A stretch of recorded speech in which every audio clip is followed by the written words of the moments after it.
راكد بالليل لحاله، نط من وراه، هجم موقف هيك، مسك سيفه البتار وخبط عليه. حيو الشباب.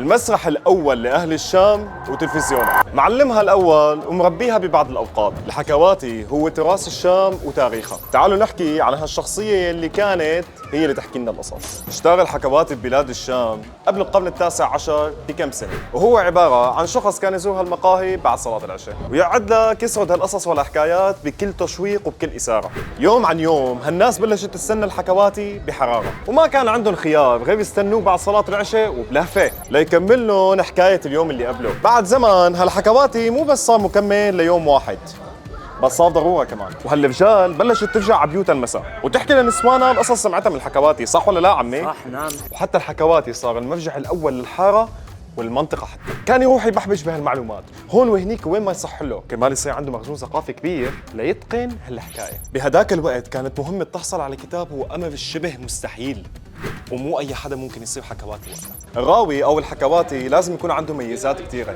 منه يقدر يضبط صوته ويلونه بحكم عنا كثير شخصيات بهالحكاية. مثلا بالتشويق بيعطيك إياها بإثارة، وبالرومانس بينعمه لصوته، بوقت الأكشن بيعلي الصوت، وشخصيته وحركاته وكل تلميحاته لازم تكون متناسبة مع أي حدث هو بيحكي. وعرف عن الحكواتي إنه كان يمسك عصاية، كان يستخدمها دلالة لشيء معين مثلا مثل السيف، أو ليفيق شيء واحد غفلت عينه. قاعد بهالبيت لحاله وإذ طلعت له حية هجمت عليه وصارت تقول له وينك يا محمد. الحكواتي لازم يعرف يضبط صوته ويعرف كيف يضبط الحنجرة اللي عنده، وكيف تكون ممثل بارع وقادر تستوحي الشخصية اللي قاعد عم تحكيها للجمهور، وتعرف كيف تشوق هالناس وتمسكهم وتشدهم لعندك بلغة الجسد يلي هي على الأول. اجت لعنده قالت له ابن عمي مشان الله الحق بنتك.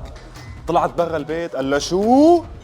إلا القبض والعرض، إلا القبض والعرض يا بنت الحلال. هلا الراوي فكرة قديمة بس وصلت على الشام بعد فترة يعني، وهو كان خطيب ينشر هالقصص والأخبار ويحكي عن المناطق اللي كان يزورها ويعرف هالناس على ثقافات كان عايشها أو ممكن قرأ عنها، ويكون معلم ويعطي هالمعلومات بطريقة قصصية ممتعة نتيجة حبه للاطلاع والمعرفة. كمان كان مربي ببعض الأوقات، وكان يمرر الطرق التربوية بأسلوب الحكاية، وممكن يصنع هي الحكاية لمغزى معين، وهو بالأساس بيعرف شو صاير بالحارة من أولها لآخرها. مثلا اثنين رفقات متخانقين، حده وعبده قال لهم تعال اقول لك نحكي لكم قصه عن قيم الصداقه، او واحد متخانق مع مرته قال له تعال احكي لك قصه عن حياه الزواج المثالي، وعلى قيم وعلى عبر بمرقها بين هالقصص كرمال يهذب هالنفس ويحسن الخلق.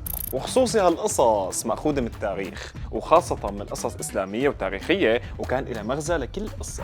وكثير ناس اعتبرت انه الحكواتي منبع للامثله الشعريه. تخيلوا هالحكواتي قدران يتحكم بمشاعر الناس بهالادوات اللي عنده، مره ببكيهم ومره بعيشهم بالاجواء الرومانسيه ومرة بينهض بهالناس وبحمسهم. بس للأسف هالمهنة اندثرت وتلاشت مع مرور الوقت، وصارت الناس تفقد الحالة الاجتماعية بيناتها، وحتى أهل الحارة نسوا قعداتهم وحماسهم. للأسف التكنولوجيا لما اجت فقدتنا كثير أمور، ومنها روح الحكواتي اللي كثير منا كان نفسه يعيش بزمانه.